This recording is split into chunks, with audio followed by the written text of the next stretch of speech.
पिछले क्लास में हमने वेदों का परिचय पढ़ते हुए सामान्य रूप से हमने ऋग्वेद, यजुर्वेद, सामवेद और अथर्ववेद के विषय में अध्ययन किया। इस कक्षा में हम वेदों के काल निर्धारण के विषय में बात करेंगे। सभी को दिख रहा है ना? हाँ जी सर।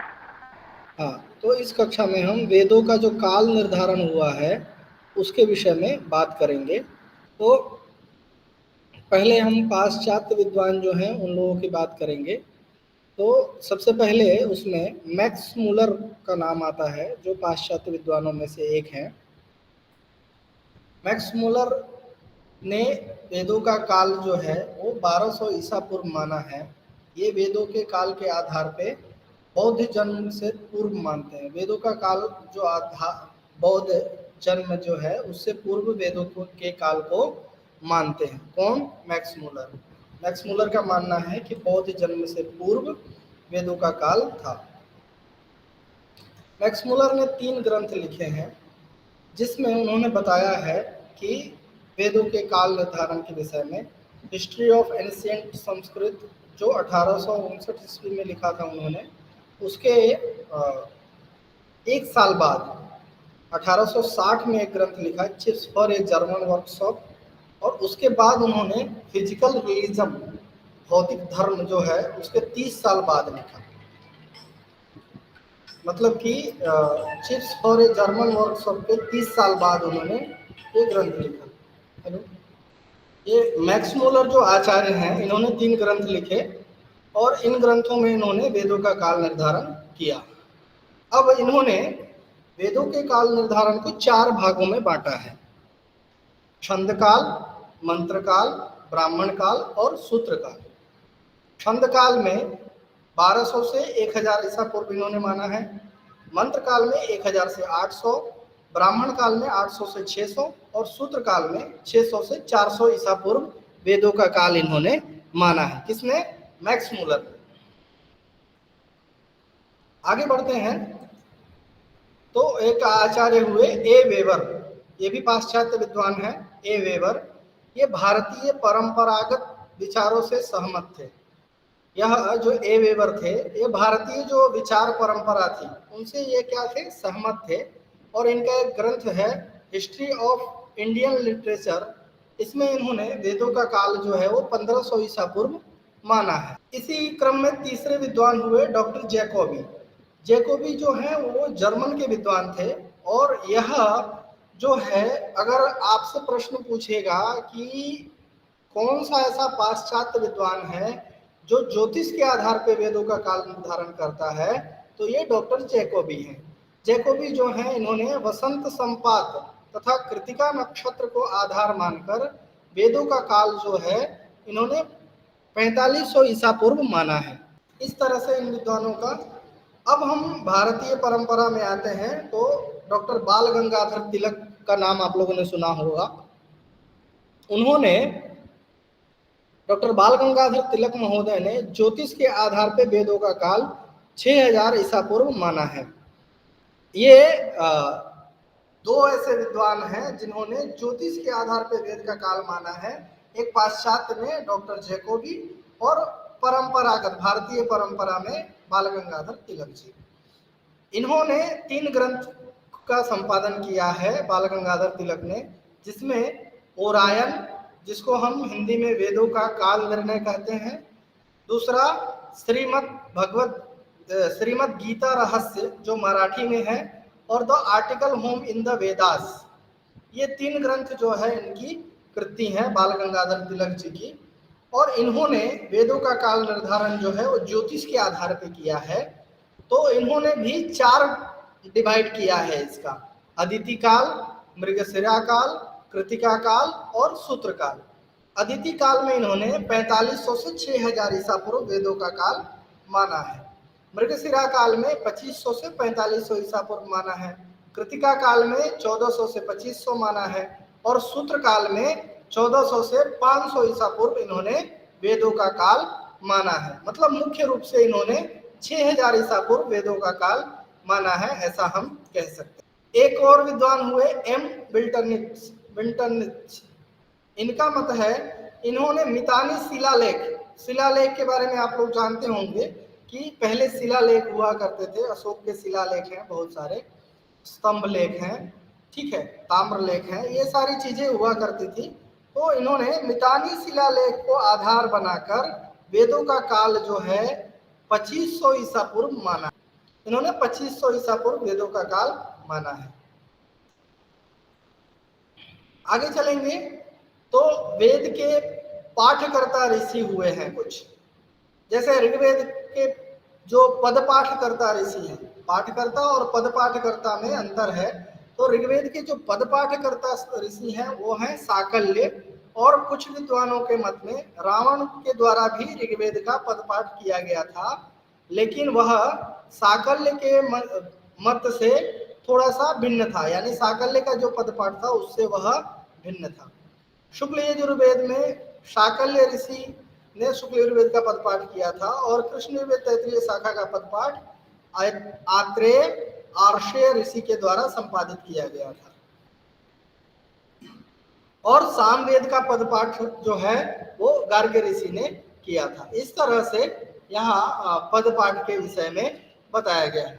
ऋग्वेदीय कुछ संवाद सूक्त हैं। हाँ, ये जो है कुछ भाष्यकारों का परिचय जो है हम आपके सामने प्रस्तुत कर रहे हैं। तो कुछ चारों वेदों के अपने भाष्यकार हैं, जिसमें ऋग्वेद के भाष्यकार हैं स्कंद स्वामी, नारायण, उद्गीत, माधव भट्ट, वेंकट माधव, धनुर्यज्वा, आनंद तीर्थ, आत्मानंद और सायण। सायण के भाष्य का नाम है माधवीय वेदार्थ प्रकाश। आचार्य सायण ने जितने भी भाष्य लिखे हैं उन भाष्यों का नाम है माधवीय वेदार्थ प्रकाश। माधवीय वेदार्थ प्रकाश क्यों नाम पड़ा? तो माधव जो है सायण के भाई का नाम है, और उन्होंने अपने भाई के नाम के ऊपर इस वेद भाष्य का नाम रखा है। तो सायण के जितने भी भाष्य हैं, सायण ने जितने भी ब्राह्मण, आरण्यक, वेद सभी जितने भी भाष्य किए हैं उन सभी भाष्यों का नाम है माधवीय वेदार्थ प्रकाश। अब भाष्यकारों में यजुर्वेद के भाष्यकार हैं जो उवट हैं। उवट ने शुक्ल यजुर्वेद माध्यन्दिन संहिता पे भाष्य किया है। महिधर जो हैं उन्होंने शुक्ल यजुर्वेद माध्यन्दिन संहिता पे भाष्य किया है। उनके भाष्य का नाम है वेद दीप। महिधर ने जो भाष्य किया है उस भाष्य का नाम है वेद दीप। हलायुध एक आचार्य हुए, उन्होंने शुक्ल यजुर्वेद काणव संहिता पे भाष्य किया है, और उनके भाष्य का नाम है ब्राह्मण सर्वस्वम। सायण ने शुक्ल यजुर्वेद काणव संहिता पे भाष्य किया है जिसका नाम है माधवीय वेदार्थ प्रकाश। अनंताचार्य हैं, उन्होंने शुक्ल यजुर्वेद काणव संहिता पे भाष्य किया है। आनंद बोध हैं, उन्होंने भी शुक्ल यजुर्वेद काणव संहिता पे भाष्य किया है। कुंडिन है, और इन्होंने शुक्ल यजुर्वेद तैत्तिरीय संहिता पे भाष्य किया है। और जो है भास्वामी हैं, इन्होंने कृष्ण यजुर्वेद तैत्तिरीय संहिता पे भाष्य किया है। गुहदेव हैं, इन्होंने भी कृष्ण यजुर्वेद तैत्तिरीय संहिता पे भाष्य किया है। और छूर स्वामी हैं, उन्होंने भी कृष्ण यजुर्वेद तैत्तिरीय संहिता पे भाष्य किया है। भट्ट भास्कर जो हैं, इन्होंने भी कृष्ण यजुर्वेद तैत्तिरीय संहिता पे भाष्य किया है, और इनके भाष्य का नाम है ज्ञानदीप। भट्ट भास्कर के भाष्य का नाम क्या है? ज्ञानदीप। अब जब हम बात करते हैं कि सायण ने कृष्ण यजुर्वेद तैत्तिरीय संहिता पे भाष्य किया है, और सायण के भी भाष्य का नाम है माधवीय वेदार्थ प्रकाश। तो इस तरह से जो है इन सभी के भाष्यकारों के नाम हैं। सामवेद के भाष्यकार हैं माधव, जिन्होंने विवरण भाष्य लिखा है। गुण विष्णु हैं, वो छांदोग्य मंत्र भाष्य लिखे हैं। और भरत स्वामी हैं। और अथर्ववेद के एक ही भाष्यकार हैं सायण, जिन्होंने माधवीय वेदार्थ प्रकाश नाम का भाष्य लिखा है। तो इस तरह से आपके सम्मुख जो है ये वेद का परिचय जो है ये यहाँ पे समाप्त हो गया है। तो इस तरह से हमारा जो ये टॉपिक है वेद वेदांग का परिचय, संहिता एवं ब्राह्मण का परिचय और आरण्यक का परिचय, ये हमारा लगभग जो है ये खत्म हो गया। आपको मैं ब्राह्मण के परिचय में ब्राह्मण का जो स्लाइड है वो दिखा देता हूँ। आप में से किसी को कोई प्रश्न है इस विषय में? अभी हम ब्राह्मण साहित्य के ऊपर बात करेंगे, संहिता ब्राह्मण साहित्य के ऊपर। तो आइए आप यहाँ देख सकते हैं, ब्राह्मण के विषय में जब हम बात करेंगे तो ब्राह्मण साहित्य क्या है, तो कहते हैं कि निरुक्तम यस्य मंत्रस्य विनियोग प्रयोजनम प्रतिष्ठानम विधिश्चैव ब्राह्मणम तदुच्यते। निरुक्तम यस्य मंत्रस्य विनियोग प्रयोजनम, यस्य मंत्र, जिस मंत्र की निरुक्ति हो और विनियोग और प्रयोजन हो और विधि की जहां प्रतिष्ठा की जाए उसी को हम ब्राह्मण कहते हैं, ऐसा वाचस्पति मिश्र ने अपने ग्रंथ में कहा है। अब ब्राह्मण के विषय में क्या है, तो ब्रह्म वै मंत्रः, ब्रह्म वै ब्रह्म यज्ञः, शेषे ब्राह्मण शब्दः, ब्राह्मणम नाम कर्मणस तन्मंत्राणाम व्याख्यान ग्रंथः। ब्राह्मण जो है वो कर्म है जो मंत्रों के व्याख्यान का ग्रंथ है, ऐसा भट्ट भास्कर कहते हैं। ब्राह्मणम ब्रह्म संघाते वेद भागो नपुंसकम। मेदनी कोश में कहा गया है कि ग्रंथवाचक और जातिवाचक, ब्राह्मण शब्द दो तरह से हैं, एक ग्रंथवाचक भी है और जातिवाचक भी है। तो जो ग्रंथवाचक ब्राह्मण शब्द है वह ब्राह्मणम ब्रह्म संघाते वेद भागो नपुंसकम।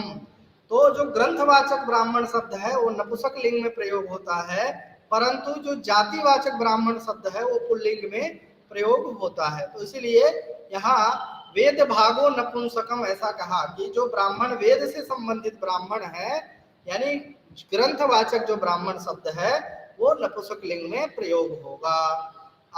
उसके बाद आपस्तंभ स्रोत सूत्र में कहा गया है मंत्र ब्राह्मणयोर वेद नाम ध्येयम, मंत्र और ब्राह्मण को वेद हम कहते हैं। अब ब्राह्मण के प्रतिपाद्य विषय क्या है, तो कहा कर्म चोदना ब्राह्मणानी, ठीक है, कर्म में हमें प्रवृत्त करे, कर्म में हमें कर्म को करने के लिए हमें जो बार बार प्रवृत्त करे उसी को हम क्या कहते हैं, ब्राह्मण कहते हैं। ब्राह्मण का लक्षण क्या कहा वाचस्पति मिश्र ने, तो नैरुक्तम यस्य मंत्रस्य विनियोग प्रयोजनम प्रतिष्ठानम विधिश्चैव ब्राह्मणम तदुच्यते, ऐसा वाचस्पति मिश्र ने ब्राह्मण का लक्षण किया है। अब हम एक एक ब्राह्मण को देखते हुए आगे बढ़ेंगे। ब्राह्मण क्या है, ब्राह्मण में जो है किसे ब्राह्मण कहते हैं, तो 10 चीज है। क्या क्या होता है, तो हेतु, निर्वचन, निंदा, प्रशंसा, संशय, विधि, परक्रिया, पुराकल्प, व्यवधारण, कल्पना और उपमान, इस तरह से 10 प्रकार के ब्राह्मणम 10 विधम उपमानम दशैतेतु विधयो ब्राह्मणस्य च, वो 10 प्रकार के ब्राह्मण कहे गए हैं। अब यहाँ देखिए, हमने पीछे वाले क्लास में जब हम वेदों का परिचय पढ़ रहे थे उस समय हमने सभी वेदों के साथ साथ ब्राह्मण आरण्य उपनिषदों का नाम मात्र से जाना था। अब यहाँ आप देख सकते हैं ऋग्वेद का संबंध ऐत्रेय ब्राह्मण और सांख्यायन ब्राह्मण से है, शुक्ल यजुर्वेद का संबंध शतपथ ब्राह्मण और तैत्रीय ब्राह्मण, यजुर्वेद का संबंध तैत्रीय ब्राह्मण और शतपथ ब्राह्मण से है, सामवेद का संबंध पंचविंश ब्राह्मण, षड्विंश ब्राह्मण, छांदोग्य ब्राह्मण, सामविधा ब्राह्मण, आर्षेय ब्राह्मण, देवताध्याय ब्राह्मण, वंश ब्राह्मण, जैमिनीय ब्राह्मण और संहितोपनिषद ब्राह्मण, और अथर्ववेद का संबंध गोपद ब्राह्मण से है। अब यहाँ आप देख सकते हैं कि ऐत्रेय ब्राह्मण जो है, ऐत्रेय ब्राह्मण के परिचय के विषय में बात करते हैं, तो ऐत्रेय ब्राह्मण का जो संबंध है उससे, उसके विषय में जब हम बात करेंगे तो ऐत्रेय ब्राह्मण ऋग्वेद से संबंधित ब्राह्मण है और इसके रचयिता जो है वो महीदास ऐत्रेय है। ऐत्रेय ब्राह्मण के रचयिता कौन है, महीदास ऐत्रेय। ऐत्रेय ब्राह्मण में 40 अध्याय हैं, 8 पंचिका हैं और 285 खंड हैं, और इसमें प्रमुख आख्यान क्या है, तो सुनस्येपाख्यान और हरिश्चंद्रोपाख्यान, ये 2 आख्यान जो है इसमें प्रमुख रूप से हैं।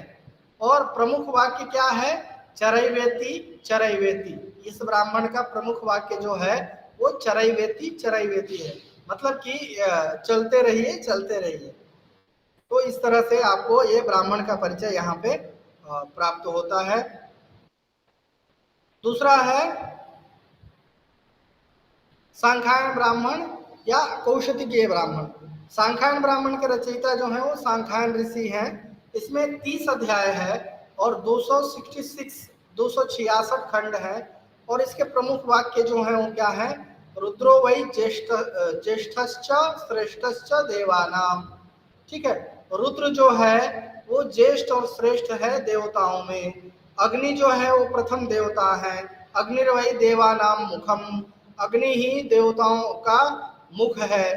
प्राणो वै प्रयाजाः प्रयाजाम, प्राण जो है वो प्रयाज है। अपानम अपाना अनुयाजाः समानाः उपयाजाः। तो इस तरह से इसके प्रमुख वाक्य हैं। तो आपको बस इतना ध्यान रखना है कि सांख्यायन ब्राह्मण के रचयिता सांख्यायन ऋषि हैं। उसमें 30 अध्याय है, 266 खंड है। आगे बढ़ते हैं। तो अब शतपथ ब्राह्मण। शतपथ ब्राह्मण जो है शतम पंथानो मार्गा नामध्याया यस्य तत् शतपथम, यानी कि शतपथ ब्राह्मण का शतपथ नाम क्यों पड़ा? तो 100 अध्याय होने के कारण इसको शतपथ कहा जाता है। आदित्यानि मानि शुक्लानि यजुंसि वाजस्नेन याज्ञवल्केन आख्यायन्ते, ऐसा शतपथ ब्राह्मण में कहा गया है। शतपथ ब्राह्मण का संबंध जो है वो शुक्ल यजुर्वेद माध्ययन शाखा के साथ है और कण्व शाखा के साथ भी है। इसके रचयिता शतपथ ब्राह्मण के रचयिता कौन है? तो आचार्य याज्ञवल्क जो हैं वो शतपथ ब्राह्मण के रचयिता हैं। और इसमें कांड जो है वो 14 कांड है, 4 अध्याय हैं और 14 कांड प्लस 4 कांड, 14 कांड है। इसमें अध्यायों की संख्या 100 है और ब्राह्मण जो है ब्राह्मणानी, इसमें 438 ब्राह्मण है। ठीक है, और इसमें कंडिका कितनी है? 7624 कंडिका है शतपथ ब्राह्मण में। ठीक है, आख्यान जो है इसमें मनु और श्रद्धा आख्यान, जल्प जल्पलावन एवं मत्स्य आख्यान, च्यवन सुकन्या आख्यान, पुरुरवा उर्वशी आख्यान, नमूची वृत्र आख्यान, कद्रु सुपर्णी आख्यान, गार्गी याज्ञवल्क आख्यान, स्त्री कामुक गंधर्व आख्यान, इतने आख्यान इसमें कहे गए हैं। और इसका प्रमुख वाक्य जो है वो क्या है? स्वाध्यायो धेतव्यः। स्वाध्यायो धेतव्य का मतलब है कि बार बार अध्ययन करते रहना चाहिए। अब एक चीज इसमें है कि माध्यान्ह संहिता के शतपथ ब्राह्मण में प्रथम कांड में दश पौर्णमास की याग का वर्णन है, किंतु कांडव शतपथ ब्राह्मण के दूसरे कांड में दश पौर्णमास याग का है। मतलब कि माध्यान्ह शतपथ ब्राह्मण के प्रथम अध्याय में दश पौर्णमास याग का वर्णन है और कांडव शतपथ ब्राह्मण के माध्यान्ह के प्रथम कांड में दश पूर्णमास याग का वर्णन है और कांडव के दूसरे कांड में दश पूर्णमास याग का वर्णन कहा गया है। तो इस तरह से यहाँ ये शतपथ ब्राह्मण का परिचय आपके सामने था। अब हम कृष्ण यजुर्वेद के जो तैत्तिरीय ब्राह्मण है उसके विषय में बात करेंगे। तो इसमें अनुवाक की संख्या है 353, 3 कांड है। इसके रचयिता है आचार्य तित्तिर और अध्याय है 28 अध्याय है। ठीक है, और प्रथम द्वितीय कांडे अष्टाध्यायाः सन्ति एवं च तृतीय कांडे 12 अध्याय सन्ति। पहले और दूसरे कांड में 8 अध्याय हैं और तीसरे कांड में 12 अध्याय हैं। इस तरह से 28 अध्याय हैं इसमें। ठीक है, इसमें आख्यान है भारद्वाज इंद्र आख्यान, अगस्त्य प्रहलाद आख्यान, सीता सावित्री प्रेमाख्यान और उषा प्रिय प्राप्ति आख्यान, सृष्टि यज्ञ नक्षत्र विषयक आख्यान इसमें कहे गए हैं। ठीक है, और इसके प्रमुख वाक्य हैं श्रिया वा एतद् रूपम यत् पत्न्याः, लक्ष्मी की रूप की तरह जो है वो पत्नी होती है। तो इस तरह से इसमें प्रमुख वाक्य तैत्तिरीय ब्राह्मण में कहे गए हैं।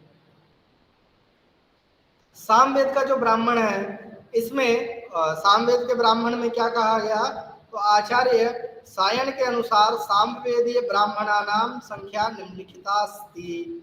सामवेदीय ब्राह्मण में 8 ही ब्राह्मण ग्रंथाः, 8 ब्राह्मण ग्रंथ कहे गए हैं सायन के अनुसार, लेकिन जो कुछ लोगों के मत में 9 ब्राह्मण हैं। तो इस तरह से सामवेद के विषय में यहाँ बताया गया है।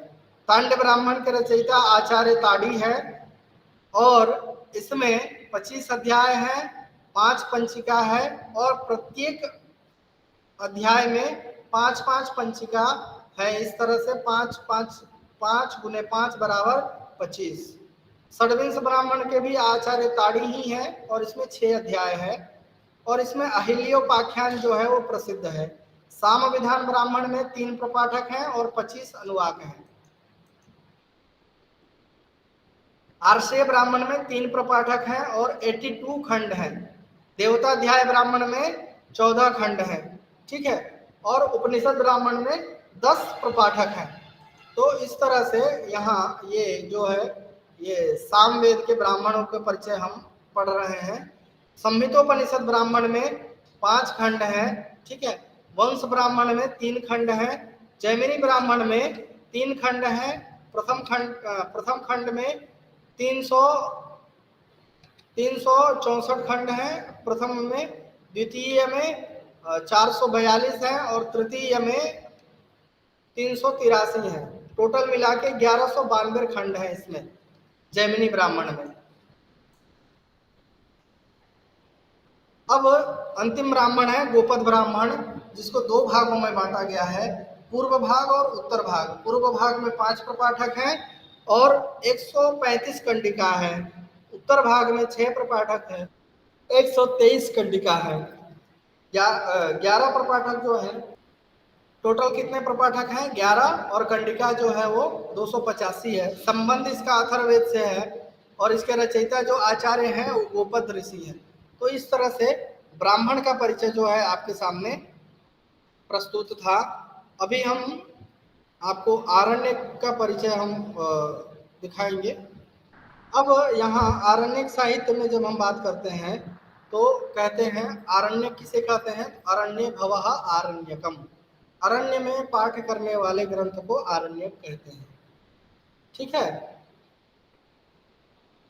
अब आरण्य के विषय में क्या कहा, अरण्याध्ययनात् एतत् आरण्यकम नितीर्यते अरण्ये तद्धीयते एवं वाक्यम प्रवक्षते। ऐसा तैत्तिरीय आरण्य के भाष्य में कहा गया है कि अरण्य में यानी कि जंगल में पढ़ने के कारण इसे आरण्यक कहा जाता है। महाभारत में कहते हैं कि नवनीतम यथा दद्नो मलया चंदनम यथा आरण्यकम च वेदेभ्यः औषधिभ्यो अमृतम यथा। नवनीतम यथा दद्नो, जैसे दही में नवनीत, नवनीत यानी मक्खन जो बहुत अच्छा लगता है, चंदनों में मलया चंदन जो है वो बहुत अच्छा है, वैसे ही वेदों में जो आरण्यक है वो औषधि की तरह माना गया है, ठीक है। अब हमने पीछे जो है वो सभी वेदों के आरण्य के विषय में बात किया था। इसमें ऐत्रेय आरण्यक जो है इसका संबंध ऋग्वेद से है। इसके रचयिता जो है वो ऐत्रेय महिदास हैं, अश्वलायन हैं और सौनक हैं, ठीक है। अब इसमें 5 कांड हैं, ठीक है। 5 कांडों में प्रथम कांड में 5 अध्याय हैं, द्वितीय कांड में 7 अध्याय हैं, तृतीय कांड में 2 अध्याय है और चतुर्थ कांड में 1 अध्याय है और पंचम कांड में 3 अध्याय है। इस तरह से इस आरण्य का विभाजन किया गया है। सांख्यायन ब्राह्मण का संबंध है ऋग्वेद से। इसके रचयिता हैं जो गुण सांख्यायन है और इसमें 15 अध्याय हैं और खंडों की संख्या जो है 137 खंड इसमें कहे गए हैं। इसी तरह से आगे बढ़ेंगे तो बृहदारण्यक है। बृहदारण्यक के जो संबंध है वो किससे हैं, तो शुक्ल यजुर्वेद से है बृहदारण्यक का संबंध। और इसके जो रचयिता आचार्य हैं वो कौन है? तो याज्ञवल्क्य हैं। और शुक्ल यजुर्वेद का जो अंतिम 6 अध्याय है वो बृहदारण्यक उपनिषद के नाम से जाना जाता है। इसमें याज्ञवल्क्य, जनक एवं मैत्रेय गार्गी आख्यान वर्णित है। और प्रथम अध्याय में अश्वमेध यज्ञस्य रहस्य विषय वर्णन कृतम वर्तते। मतलब कि पहले अध्याय में जो अश्वमेध याग हुआ था उसके रहस्य के विषय में वर्णन यहाँ पे किया गया है। तो इस तरह से आपको ये बृहदारण्य के विषय में जानकारी प्राप्त हो जाएगी। तैत्तिरीयारण्य क्या है? तो तैत्तिरीयारण्य का संबंध जो है वो कृष्ण यजुर्वेद से है। और तैत्तिरीयारण्य में 10 प्रपाठक हैं, अनुवाकों की संख्या 170 है। और इसमें इसका जो 10वां प्रपाठक है, मतलब कि इसका जो 10वां नंबर प्रपाठक है, इसमें सप्तम से लेके और 9वें प्रपाठक तक तैत्तिरीयोपनिषद कहा जाता है इसी को। और इसका जो 10वां नंबर प्रपाठक है वो महानारायणोपनिषद के नाम से जाना जाता है। और द्वितीय प्रपाठक के में जो है वो पंच महायज्ञ कहे गए हैं। वो कौन कौन से हैं? तो अध्यापनम ब्रह्मयज्ञ, पितृयज्ञस्तु तर्पणम, होमो दैवो बलिर्भूतो, नृयज्ञो तिथि पूजनम। 5 प्रकार के महायज्ञ कहे गए हैं। जिसमें कौन कौन से महायज्ञ आते हैं? तो अध्यापनम ब्रह्मयज्ञ, यापनम ब्रह्मयज्ञ, पितृयज्ञस्तु तर्पणम पितृयज्ञ, और बलियज्ञ, होमो दैवो बलिर्भूतो भूतयज्ञ, नृयज्ञ और अतिथि यज्ञ। ये 5 प्रकार के यज्ञ जो कहे गए हैं ये तैत्तिरीयारण्यक में उसका वर्णन हमें प्राप्त होता है। दूसरा है मैत्रायणी आरण्यक। इसका भी संबंध कृष्ण यजुर्वेद से है। और इसमें 7 प्रपाठक हैं और इसके जो आचार्य हैं वो कठ ऋषि हैं। ठीक है, तो इस तरह से ये जो आरण्यक है इसका परिचय आपके सामने प्रस्तुत है। अब सामवेद का से संबंधित है ये तवलकार आरण्यक। इसमें 4 अध्याय हैं और इसके जो आचार्य हैं वो जैमिनी हैं। और इसका जो चौथा अध्याय है वो केनोपनिषद इस नाम से जाना जाता है। और केनोपनिषद का ही दूसरा नाम है तवलकारोपनिषद। ठीक है, अथर्ववेद का कोई आरण्यक नहीं है, इसलिए यहाँ पे अथर्ववेद के आरण्यकों की चर्चा नहीं की गई है। इस तरह से हमारा जो है ये आरण्यक ब्राह्मण आरण्यक का जो परिचय है यहाँ पे पूर्ण होता है। अभी एक टॉपिक और आपका बचा है, निरुक्ताध्ययन। उपनिषद जो है अलग है, आरण्यक अलग है, लेकिन कुछ अंश जो है ना उस उपनिषद से संबंधित वहाँ होता है, तो हम उसको उपनिषद कह लेते हैं कि ये इसका जो चौथा अध्याय है वो इस उपनिषद के नाम से जाना जाता है। जैसे बृहदारण्य का कुछ अंश जो है वो बृहदारण्यक उपनिषद के नाम से भी जाना जाता है। तो इस तरह से है, मतलब कि आरण्यक अलग है और उपनिषद अलग है, लेकिन उसमें कुछ अंश ऐसे होते हैं जो उस उपनिषद से संबंधित होते हैं, तो उसको भी हम वह उपनिषद मान लेते हैं। बस बात इतना है। अब आपका जो है ना मतलब कि आपके 2 टॉपिक जो हैं वो पूरे हो गए हैं। अब आपका एक टॉपिक बचा है निरुक्त।